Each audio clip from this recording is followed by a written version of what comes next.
Hi guys, good evening and welcome back again sa aking tutorial. Ngayon guys, may dalawang tutorial akong ginawa.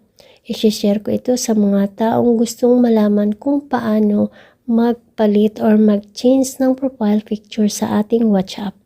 Pangalawa ay kung paano mag-edit ng maling messages na tapos nang na-send. Kung interesado ka guys sa video ito, panoorin mo na lang.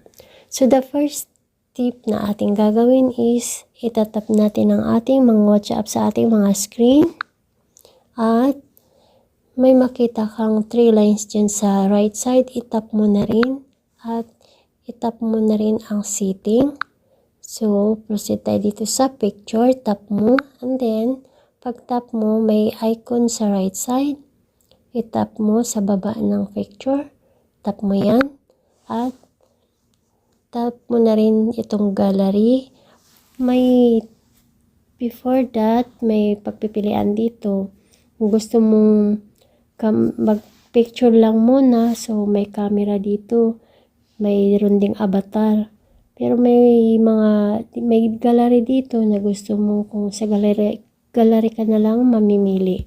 So, itap mo yan. Pili tayo dito ng ating gagawing profile. So, sample natin to.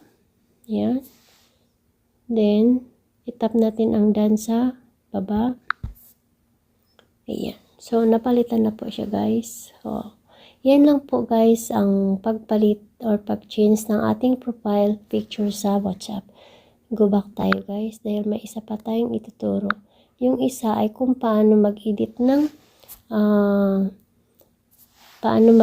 ng maling word sa WhatsApp sa pag-send natin sa ating kaibigan. So, andito yung mga conversation. Magkukuha tayo ng isa sample natin dito, isang kaibigan. Tap natin to at magsasample tayo.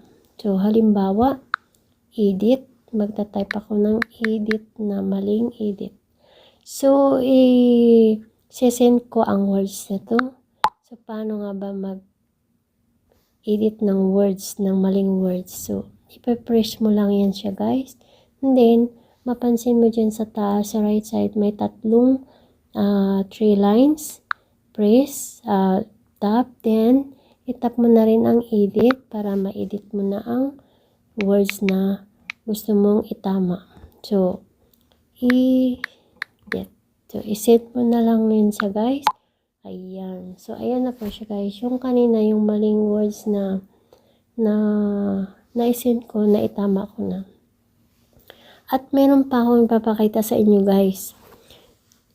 Halimbawa, mag-type tayo ng message. Ayan. So, yung message na gusto kong i-type, nandito na siya sa baba. Na-complete words na siya. Complete ang letters. So, ibig sabihin, mas madali ito guys. Madali ang pag-type. Hindi mo na kailangan mag-type dahil nandito na siya sa baba. Miss lang ang na-type mo na complete na siya sa baba. So, ang gagawin mo lang guys, itatap mo lang ang message. Ayan. Para makomplete na yung message na hindi mo natapos na i-type. So, sample tayo ulit ng isa. Halimbawa, emergency.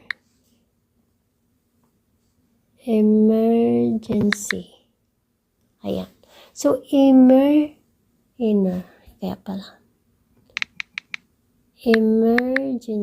Ayan.